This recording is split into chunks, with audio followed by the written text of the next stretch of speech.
What's good, YouTube? It's your boy King Llew Beatz with 2 L's and a Z, and I just want to thank you guys so much for tuning into my channel. Now, if you're new here or you haven't already taken the time, go ahead and take a sec right now to smash that subscribe button for me. It really helped me out a lot.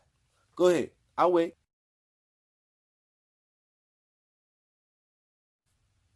You done? Great. Let's get to it. King Llew, don't do it to him.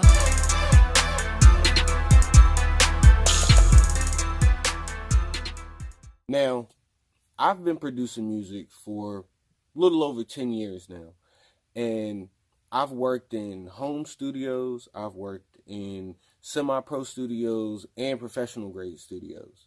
In some artists or producers' career, they ask themselves, I wonder if I could set this up myself and either make or save a little bit of money. Well, I'm here to tell you, yeah, you can. Now, you're probably thinking to yourself, what do I need to get started? There's actually a ton of different ways you could go about it, but I'm just going to cover some of the basics so we can get your studios up and running. And I'm going to leave links to suggestions for each one of these pieces of equipment below. You can check that out. So here's what you'll need. A computer, whether it be a MacBook or a Windows or an iMac, just a computer. A USB audio interface. A digital audio workstation, or DAW, and that can be your Pro Tools, your Logic, your Sonar, Ableton studio monitors, some type of MIDI controller if you plan on making beats or producing. Of course, you're going to need a microphone. You'll need some cables for your connections from the microphone to your USB audio interface and to your studio monitors. You'll also need a mic stand and a pop filter to go around that microphone. Now, this last one here is really a bonus, but if you do plan on engineering and recording, I highly recommend you get yourself some ear training software. Gotta take care of those ears, guys. Now, let me show you what I got. Alright, so this is my 21.5-inch iMac. It is a 2015, well, late 2015 model. It has 8 gigs of memory, 1 terabyte of storage, and it's operating off of a 3.1 gigahertz Intel quad-core i5 processor. This was actually the middle model that year, in late 2015 rather. It was actually the middle model, so it's not super tremendous, but it's no slouch either. And again, like I said, I'll be leaving links in the description for you guys to check out different options as well. But I think this one came in at about $17.99 that year. I also paired it up with this Toshiba hard drive. I wanted to add additional storage to that. That was $54.99 at Best Buy, and I think that was also 1 terabyte. So now I have 1 terabyte of internal, 1 terabyte of external as far as my storage capacities. Next, what we have here is the Lexicon Alpha USB audio interface. This has 1 instrument input, 2 line inputs, and a headphone input. It controls the output level of the entire I guess spectrum of whatever you're putting into and coming and sending out of your interface. It also is going to be able to control the monitors solely.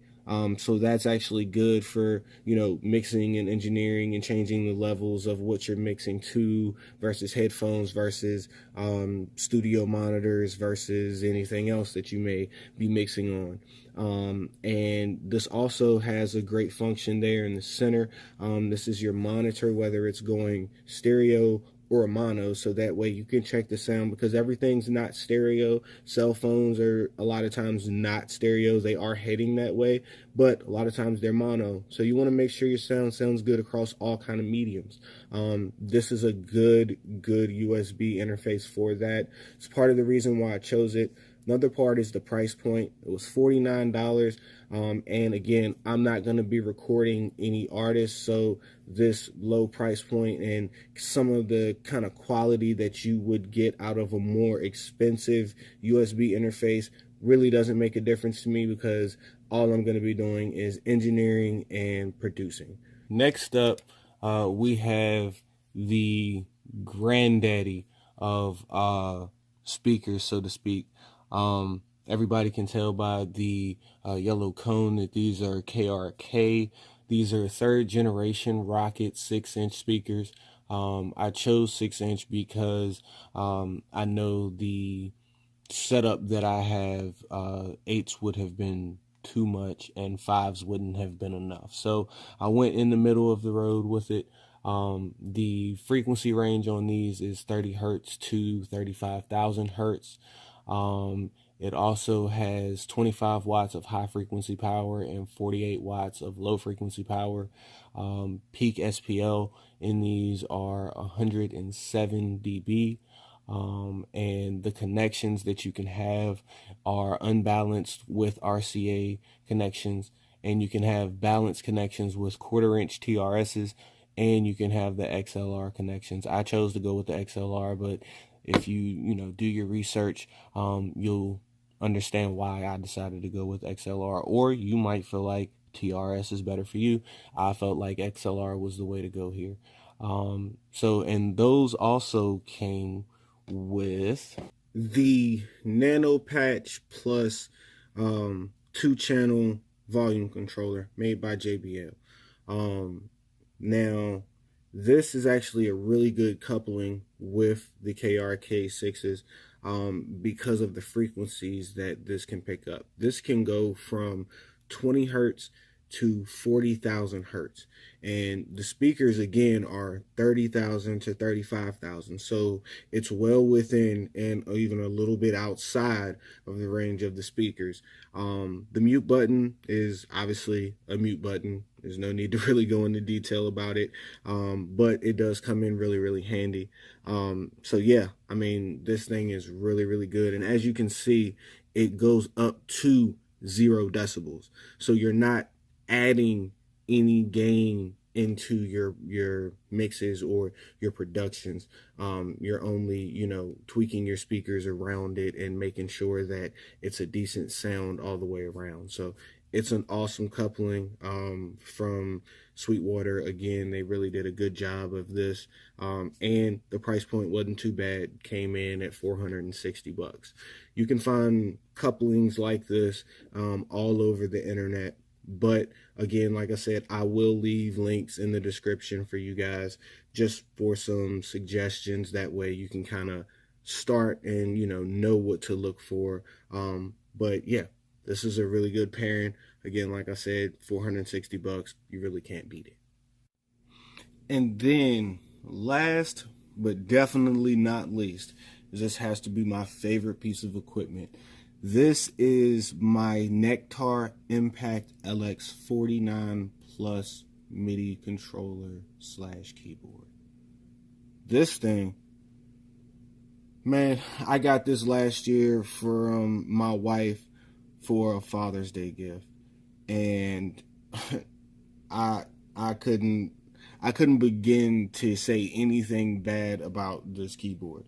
So it's a 49 key MIDI controller, and it is a synth key.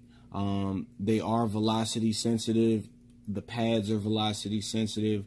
You have multiple banks. There's 4 different banks that you can use. So quick math, 4 times 8 is going to be 32. So that way you have up to 32 different sounds that you can plug in and play straight from the drum pads. You have full transport controls, rewind, fast forward, loop, stop, play, record, built-in oscillator wheels. You also have pitch bend, modulation, onboard, octave, transpose. You also have 8 faders and then 1 master fader. And the best thing about this thing, when you plug it in, it automatically maps itself to your DAW.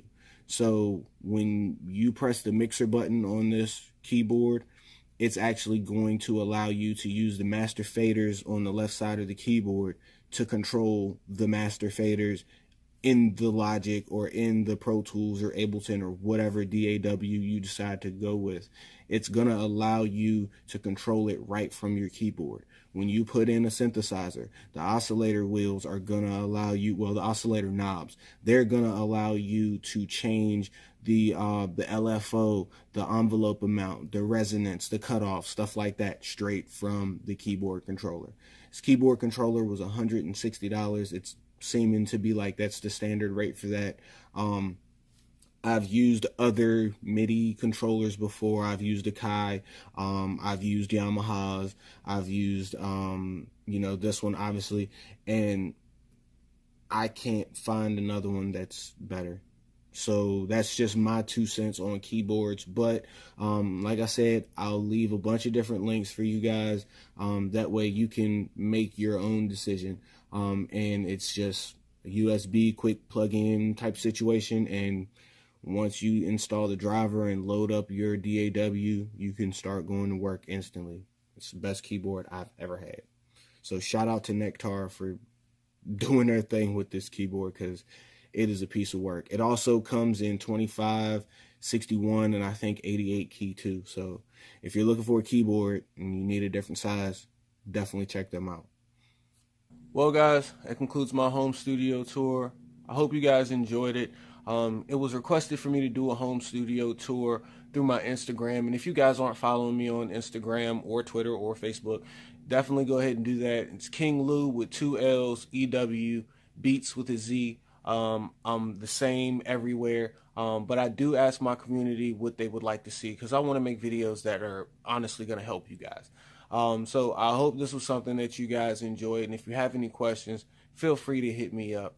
Now, this is by no means an ultimate list, but it is everything that you'll need to get your studio up and running so you can start producing your own tracks today.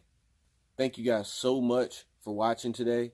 If you enjoyed this video or you learned anything today, please don't forget to leave a thumbs up and subscribe to my channel. Also, let me know how this has helped you down in the comments below. I would love to hear you guys' thoughts on how I could improve my videos, or even what you guys want to see in the next video. Until next time, guys, keep grinding, stay royal, and keep pursuing your dreams.